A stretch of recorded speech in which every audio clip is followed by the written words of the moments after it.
Hello, hello, hello. Welcome to my weekly Wednesday live episode 45. It is year 2021, October 6th at 9 p.m. Eastern European time. This episode, it is an exception to the rule and it was pre-recorded last week, which means that me and my guest were unable to respond to your chat comments or to answer questions. Sorry, but I am with you there watching the premiere screening and commenting via the chat. All right, let's do it. My name is Juha Ruokangas, your humble servant on a mission from the gods, from the goddesses of fretted instruments, and as mentioned last week, I will be interviewing a true pioneer in the guitar gear industry, stump boxes for bass players, software, plugins, and the new baby, a groundbreaking modeling floor device for guitarists and bass players. So clearly this is a step outside my comfort zone with cutting edge digital technology for musicians, not exactly my forte. And that is the exact reason why I wanted to interview this person. Stepping outside your comfort zone, it's healthy, it's refreshing, and more often than not, that is where the interesting things happen. We've talked about the future of guitar design in the past shows, and now we'll jump in and talk to a gentleman who is partly to thank for creating the future we live right now. Ready? Action.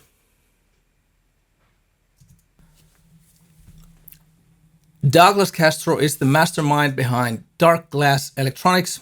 First the Darkglass and yet another enterprise, the one everybody's talking about. Founded in 2017, Neural DSP with the modeling floor device Quad Cortex. Two companies that have both kind of shot from zero to being market leaders on their fields in just a bit over 10 years. And that is one very rare achievement. Wow. Doug, welcome. Thank you for having me and for the warm introduction. I'm honored to have you here. The honor is mine.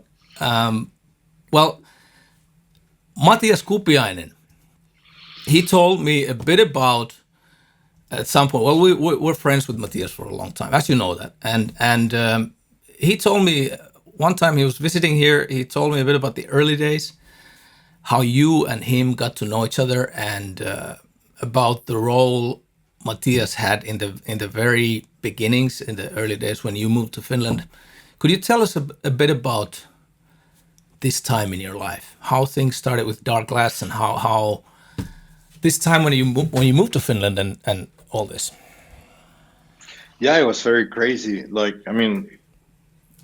has been crazy sort of ever since. But I'm a bass player. I have a ton of basses right next to me. I don't think the camera can see them, but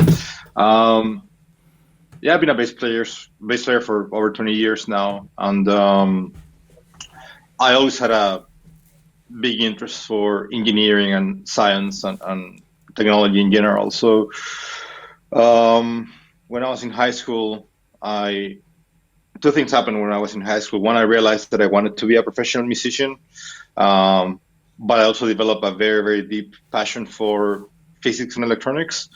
And the other thing that happened that changed my life was that I won a scholarship to be an exchange student in Finland for a year and to live with a Finnish family and go to high school. Oh, wow. This was in 2004. So I lived in a small town called Riihimäki. And I went to high school there for a year. That's the place my folks are from. I've really? grown in Riihimäki.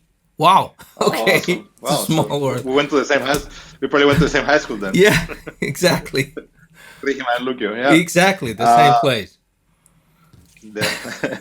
And I had a really good time there. The family that hosted me was incredible. They were so generous and welcoming and warm, and I just had an amazing time. I made amazing friends. I played in a band. It was just sort of this beautiful experience, and I realized that just through my temperament and who I was, I I fit much better in Finnish culture and society than I did in my own. So when the year passed and it was time to go back home, I was like very, depressed and determined to find a way to come back to Finland Yeah. at some point.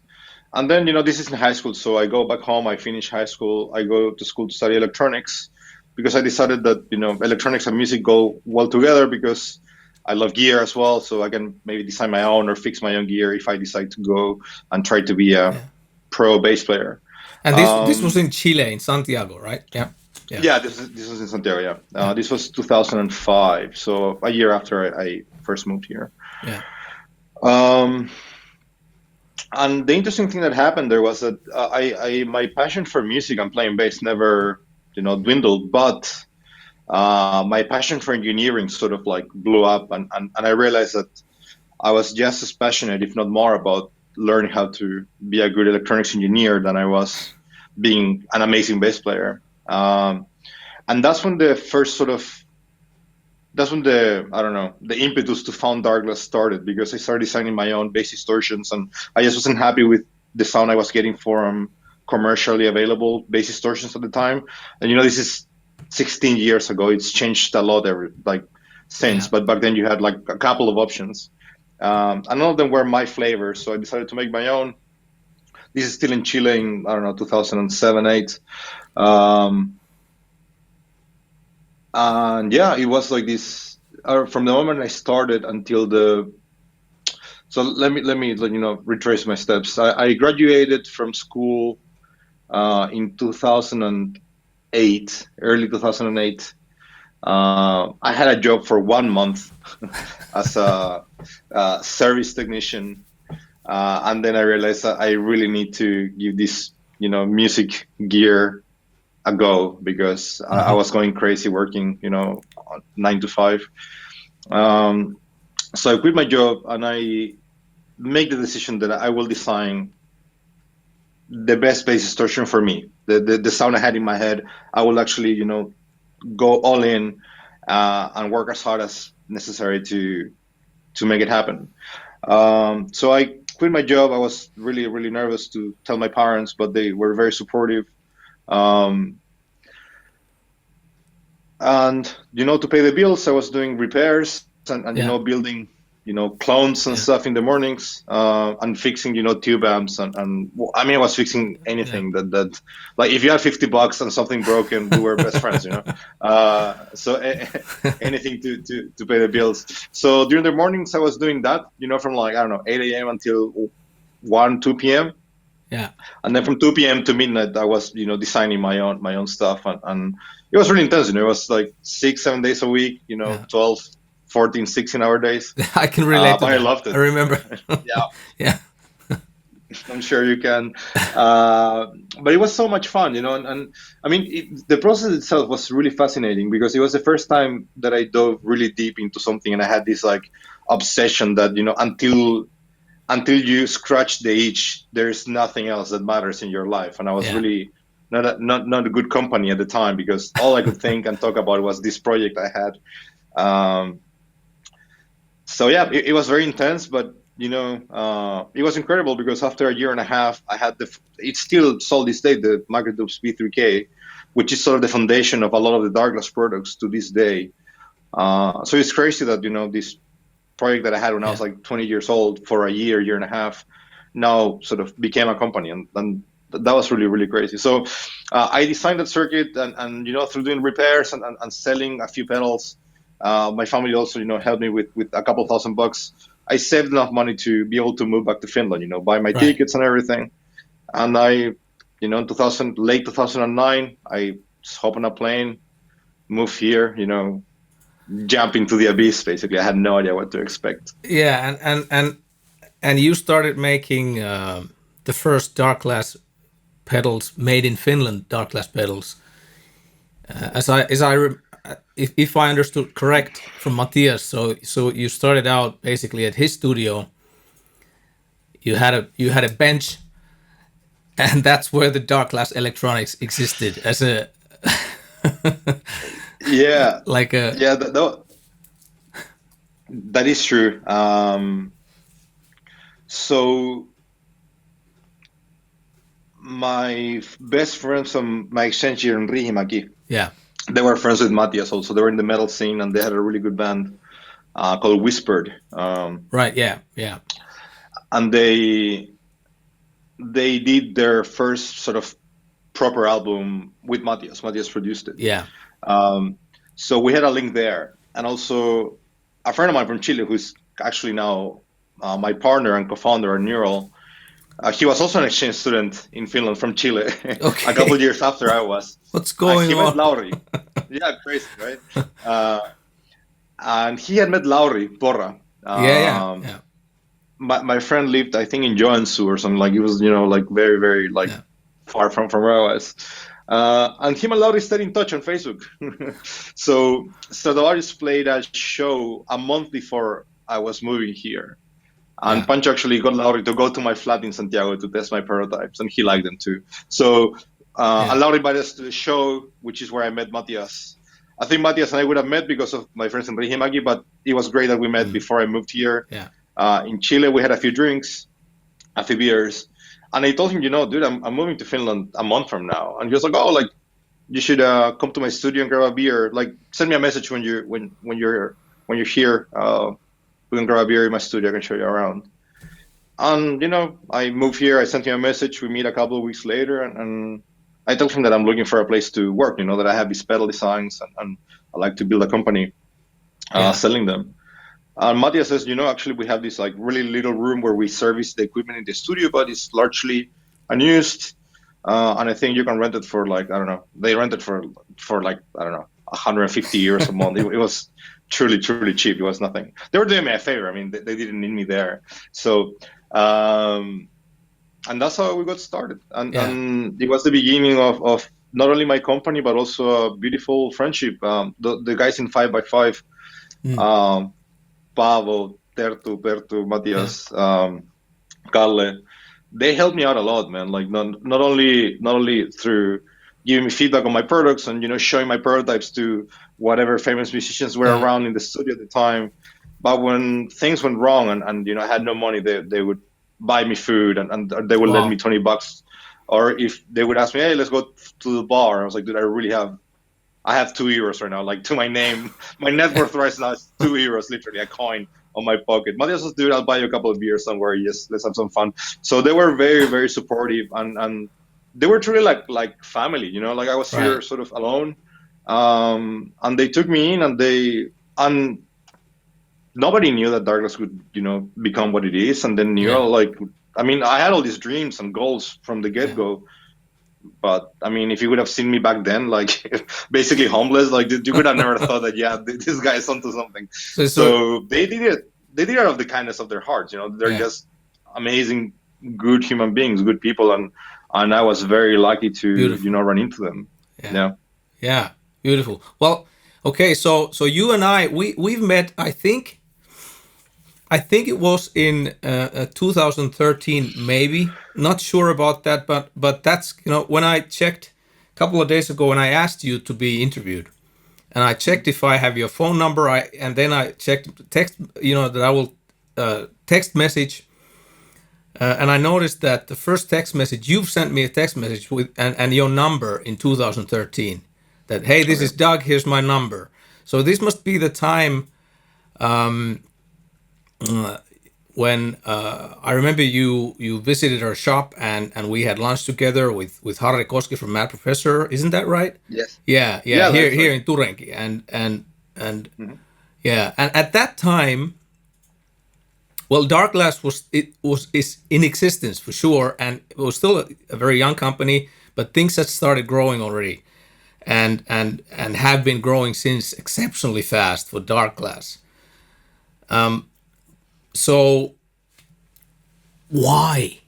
Why have things grown so, from, like you explained, basically homeless, from rags to riches, classic story, from, like we were explaining, the early beginnings, and now Darkglass Electronics being the market leader in its field. Why? It's a good question. I think that's how I'm wired, to be honest. I I love challenges and I get bored easily. So like when something that starts is very challenging, if you conquer a challenge, then you can sort of repeat it. And if you do it enough, then it becomes easy. So something that, in the beginning, it's probably impossible or 50-50, Yeah. impossible. Um, then it goes from maybe impossible to very hard. And that's sort of the early R&D stage. Then once the product is designed, it's just hard to Yeah. manufacture it maybe or to scale it. And then once you have that figured out, it's easy. So the Yeah. moment sort of in the transition from like the impossible to very hard is the part that I really, really, really love. Yeah. I Yeah. mean, I hate it too. Like I'm always Yeah. stressed out Yeah. and Okay. and Yeah. sort of in crisis mode. Um, but the moment the things become repetitive and sort of predictable and easy, I just start going crazy and look for the next thing. So um, I think I mean, it's not a healthy way of existing probably because you're always about to burn out and pushing really, really hard and pushing those around you really hard. Yeah. But it's also very good because you're never content. And I'm never like very, very satisfied with anything, to be honest. It's always this mix of constant insatisfaction and eternal hope because I'm very hopeful and optimistic that things will get better. Yeah. But I'm also like never happy with how things are, regardless of, you know, Yeah. what happens. I'm Yeah. sort of always like, oh, it could have been better, or we could be doing better. Yeah. Um, Well. but I think this is Yeah. why I'm. Sorry. Sorry. Go on. Sorry, didn't interrupt. I was just about to say that that even though you and I were looking at the guitar industry, guitar gear industry, whatever, we're looking at it from different perspectives. Me being like doing making by hand everything in Finland, a small, really small production of luthier built, master built guitars and whatnot. But what you were just explaining about. The way you are, never content, and then you become bored and kind of never satisfied, want to go, and also saying that probably not the healthiest way to live your life because you're always on that you kind of look for that crisis mode, and there I can find the common ground of the way you exist in this world, the way I exist in this world, the way I kind of look at things. Okay, different outcome, different perspective, but yeah, I can very much relate to that, and I think this is a good point of we've been talking about Darkglass, and we just talked about you not being content. Just when things start getting repetitious, you want to move on. So we move on to what happened next, which was the neural DSP and the Quad Cortex, your new company, and just wow, like with the Quad Cortex, like first of all, congratulations, like everywhere. It's everywhere, and it's such a short Thank you. time. It's unbelievable, and I Yeah. couldn't be happier for you. I mean, it's just so fantastic. Thank you so much. That's very kind of you. I mean, yeah, it's the same. So um, I think around 2017, I really started feeling that the the steep curve with Douglas was sort of beginning to flat, and the company is still growing and doing really well. But I felt that what was needed for the company to get to the next stage wasn't sort of like a new radical reinvention of what the company was, but it was just sort of professionalizing the company, having better procedures, um, just improving on what was already built and there. And I started getting sort of a bit, I don't know, restless, and I wanted to start something new again with all the challenges of starting from scratch, right? You start something that nobody knows about. I mean, you know this, like Yeah, your first day when you start your company yeah, and you have all these ideas, these dreams, and you've worked years to master your craft and to create something that you believe is worth, putting out in the world and worth people's hard-earned money. Um, that first day is kind of super exciting, but also terrifying because you're like, what if nobody really cares about this? And yeah, getting momentum started is so, scary. And I really wanted to experience that again, to be yeah, honest. I wanted to be a beginner again. And it's in the same industry. So, of course, there's lots of experience and know how that translates.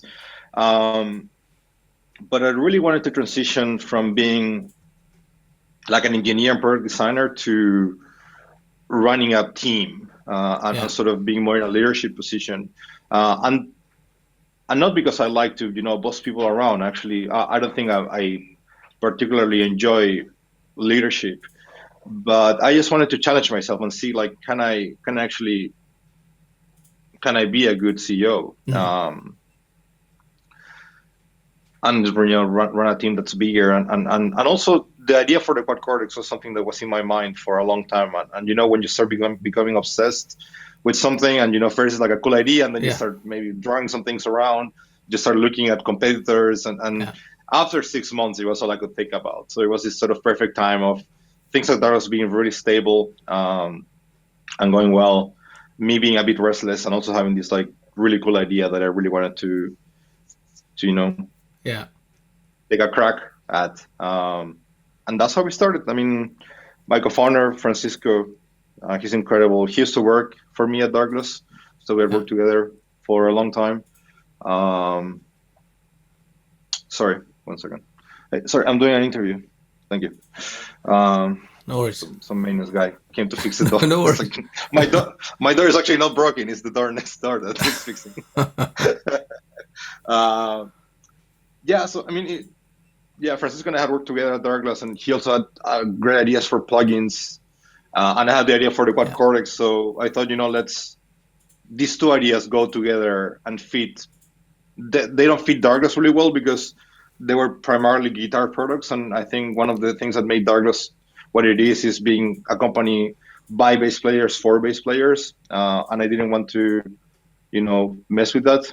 Yeah. Um, Remember, like now it's different, but back then there were so few options for bass players when it comes to effects and amplifiers. Yeah. Um, so it was usually like all the guitar products that existed, sorry, all the bass products that existed were just afterthoughts by guitar, pedal, or Yeah. Yeah. amplifier Yeah. Yeah. manufacturers. Yeah. So I really didn't want to sort of alter the DNA of Douglas, and I felt like it would betray the trust and hope of belief of all the bass players Yeah. that bought our Yeah. products and made it possible for us to do all of these good things. I think it's So I think it's at the same time, personally, definitely the right decision to keep them separate for sure. To the Darkglass being identified what it is, and then neural DSP, the Quad Cortex being something still so different. And at the same time, when saying that it was the right move, it's also a very bold move to to start from the beginning. Another brand, okay, another brand that nobody knows, and so on and so forth. So So I mean, but so the other thing is that I knew that was something like Quad Cortex would be quite expensive, and yeah, it would take years to develop, and it would potentially take millions in R&D. So there was also a factor of risk mitigation. Although it's risky to start a new mm. company, um, it would have been also risky to bet the one company I already had that Oh was yeah, doing yeah, well, sort of bet the farm on something that was so uncertain. yeah, Um, and all the number of things that had to go right in the right order for the Quad Cortex to exist, like it feels like a yeah. million to one. Even now, Oh yeah, I have yeah, one. I have one in front of me. I'm looking at it. Even now, it feels like this shouldn't have happened. Like there were so many times where we were sure that this is definitely not gonna go well. So I mean, it was a risky move to start something new, but it was also risk mitigation from a different perspective. yeah, Um, and yeah, I mean, so 2017 we registered the company, but in earnest we started sort of executing on early 2018. Um, four mm. months later, we did our first plugin, which was a Darkglass bit Ultra, Mm. uh, V7K Ultra, and Vintage Ultra in plugin format. And that's how we started. And it did very well. We sort of had to figure out how to release and how to run a software business, from Yeah, scratch. Hired a few engineers, first developers. Then I was fortunate enough that through Darkglass I had met, become really good friends with some of the best neural partners. So Mike Fortin, and we did yeah, the nameless plugin. On the Fortin nameless is what took us to put us on the map. I think like that's Yeah. when things Yeah. began to blow up. So things kind of began to blow up, and it feels like it's been just this constant explosion ever since for the last actually 3 years now to the date Yeah, the almost. company has the growth, the pace of the growth has been just amazing. It's grown so much Yeah, it's it's within it's such a short, tripled short time. it's tripled year over year for now the fourth Yeah, year straight, and yeah, um, so yeah, it's yeah. that's been one of the hardest things to manage, to be honest. Is actually how do you Yeah, I continue can to imagine. Yeah, do a good job and do good work and don't lose your mind yeah, trying yeah, to keep up with all of it. It's um, like keeping your shit together. It's yeah, 80% of the battle yeah, actually. yeah, If you can stay calm and rational, but yeah. that's the hard part. I Um, remember at some point I think it could have been from your Instagram, maybe. You shared a photo of a book cover. I think it was Epictetus. Was it Epictetus? Marcus Meditation. Aurelius maybe. Marcus Aurelius Yeah. Meditations, isn't it? But yeah, Yeah. I mean, it's a Epictetus is another Stoic, so Yeah, you weren't too far off. yeah. But Marcus Aurelius, you shared that, and now talking about keeping your shit together. This is where, and this is one of the things that why I've the kind of constant topics. People who are listening or watching my YouTube channel, they know that I'm kind of from time to time I'm touching this topic, and not only talking about guitars, not only talking about gear and even music, but also about this keeping our shit together as human beings and like surviving in this world, and how like the fact that you have this drive that pushes you forward with the company, with you become bored, you want to, you kind of enjoy existing on that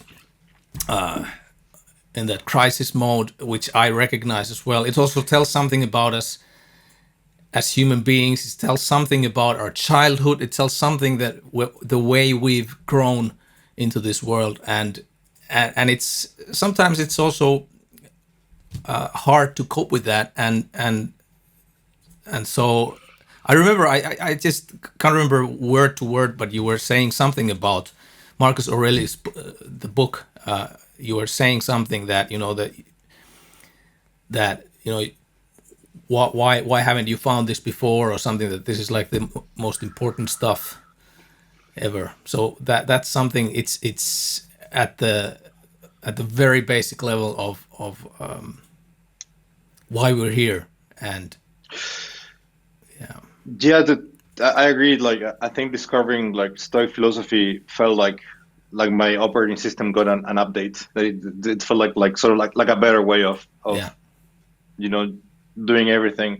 My guys, if they're listening now, they might be laughing their asses off because I'm all day gelling and it's like what the fuck, like I'm just running from so it's just like if you met me in person, Stoic might not be the first thing that comes to your head. Being perfectly honest. yeah. Say uh, it's the same with me, but I'm also like I'm intrigued, and I'm reading the Stoic philosophy over and over and over again, and the reason we do it is of course because we want to become the better versions of ourselves, and we kind of understand how what makes sense and how we should be, but it's just not like reading a book doesn't take you there, of course. I mean, it's like you continue yelling and rambling around the same way you did before reading the book, but something might stick, and you read again and you go back to these thoughts, and so over time there can be a change. If there's a will, there's a way. So no, and that is true, and I think like reading, Stoics in general, or any philosophy that sort of allows you to detach yourself from a situation and be a bit more rational or dispassionate about it. Like it's something that we all deviate from, and it needs constant, refreshing and sort Yeah, of like, which is what I think. This is why many of the Stoic books are so short. I think they're yeah, they're sort of like designed for you to like. You may read it now and be, very zen for a couple of days, and then something might, shit may hit the fan, and you lose your cool and start yelling at somebody yeah, or something, and you can read it again. Or you don't read the whole yeah, thing, but open a random page, and more likely than not, there will be a yeah, paragraph that will, help you see things from a better perspective, or a more productive perspective, or just a healthier perspective. yeah, Because sometimes there are things that you just can't change, yeah, and if you can change, reality, you need to change how you perceive it. yeah, exactly. Um, Yeah. I think it's important, and again, I think I don't read all these books because I'm naturally good at it. I read them because I think I need them more than the average person. The same, I'm same for me. temperamental, Yeah, so same for me. Absolutely. So it's the same. I'm finding a savior from the books for myself, and that's why doesn't make me zen, but it kind of it helps. It helps to cope. yeah. And yeah. Okay. So we go back from we're soon running out of time, but we go back from the Stoic philosophy back to the to feet on the ground. And do you know in person? Do you know Lassi Ukkonen? Do you know the guy from Triodipaja? He's the guy who has designed Symbol and Twimble and these certain pedals that Matt Professor makes. No, I have not met him. From my professor, I've met Harry, and I think Yuka is his partner. Yeah, yeah, Is his yeah, partner. yeah, yeah, I mean, with Harry, I've talked more, and Harry has been great with us. Actually, he's lent us a few of his really vintage amps to model for mm, Quad Cortex. So I have a really good relationship with Harry. Yuka I've met mainly at NAM. They're always in the same spot at yeah, NAM, so I always go yeah. say hi for 5 minutes and then go back to my booth.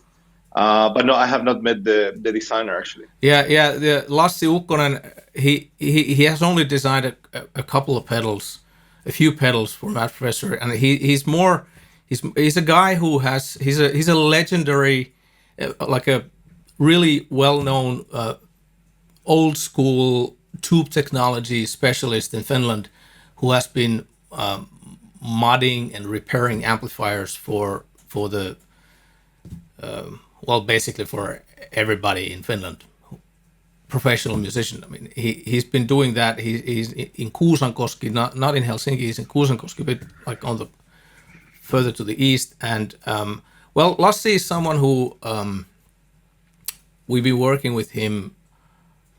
Very like he's very into old school technology. Well, I tend to be that way as well. And so we've been working together on this project. I don't know if you're familiar with the valve bucker, the like a No. tube. It's an active pickup for guitars, and now it's coming for basses as well. It's a tube driven active pickup Oh wow. in guitars in basses. So basically an active system, but done with tube technology. And Okay, but let's yeah. is it built into the guitar, or is it Yeah, is it's it a built box into the instead of guitar. box? It's built into the Where's the guitar. power supply? Where's the power supply? It's on the floor. It's a PSU power supply unit on the floor, feeds through XLR cord Mm-hmm. into the instrument. Well, we can talk about that later. I want to show it to you because there might be something that we should talk about it. But that's not the point now. Point is that Lassi has been the designer of the circuit for us for this valve bucker pickup, a project that started roughly 10 years ago, and it's still ongoing. And the first version came out a couple of years ago, and now we're coming out with the next. But anyways, the other day I was listening to Lassi's interview in Kitarapodi. It's a Finnish guitar podcast done by a couple of guitarists, and he mentioned that the way he uses the Quad Cortex, he owns one, and Oh he wow. was explaining how he uses it, and I love it. I mean, because Lassi, like I said, he modifies old school amplifiers, stomp boxes, and so on. And so what he does, that he takes the neural capture of an amplifier before modding it, and then he does another neural capture after modding it. And so he Making can A/B ABs. compare the result easily within the cortex. So That's super cool. he's kind of misusing your product, or well, misusing or using it as a measuring device in order to develop better old school technology, which is like, it's kind of crazy and super fascinating, I think, at the same time. Like that you can take this modern tool and use it in such a way. That's super cool. Like misuse is not the word I would No, use at I all. know, Like, but you just know, as a joke. no, no, but it's so wonderful when you make something and you have a real idea of what it'll be used for. But it's amazing when people surprise you and they use it for things that you never Exactly. thought. That's one of the most gratifying things. Could you please introduce us after this call? Maybe shoot an email, and I'd love to Yeah, talk with him. definitely. And Yeah, of that's course. super cool. Yeah, I'd love to I, meet him. I will do that, and we could meet. We could, Lassi and I could come over to Neural DSP. We want to see your shop, so maybe we can do that. Uh, but anyway, Absolutely. So yeah. So so yeah. oh, sorry. No. You're the guest. Go ahead. No, no. Yeah, I was saying like if you come, we could show you. So we have the headquarters, which is the office in the center of Helsinki in Yeah. Punavuori, and then we have the factory in Ballila. So Yeah. we could visit both. Cool. Then we'll grab lunch or a beer or something. That'd be Let's great. do Yeah. that. Yeah, let's do Let's that. put it. Let's do that. And kind of like like wrapping up the idea of like you were continuing the thought that people are taking your device and using it in ways that you hadn't come to think of, which is kind of, it's the coolest thing that can happen ever. And it's that same same thing that when you look at a legend like Jimi Hendrix, you look at Jimi Hendrix. What did Jimi Hendrix do at his time? 1967, 1968. He took the latest technology at the time, the Marshall amplifiers. He had his pedals made for him. He took the latest release of Fender Strat, and again, I'm using this term, misused the technology, quote unquote, misusing the technology in ways that the manufacturers of these devices had never thought of that they were supposed to do, and that artists could do. And probably some of the designers might have been like terrified with the way he the sounds that he made with the devices, and so he made a true difference in the world, and he changed the world by taking technology that existed, used in an inventive way.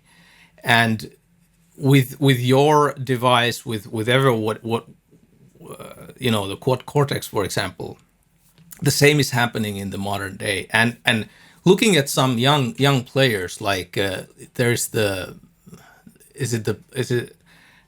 Tim Henson, and he has the new 3 amplifier. The ads are everywhere, and that kind of stuff is happening. And looking at the sounds that, for example, when you listen to Tim Henson's music, Polyphia, and you listen to the guitar, well, the technology, the technique that he's playing guitar, it's like so advanced that it's just out of this world.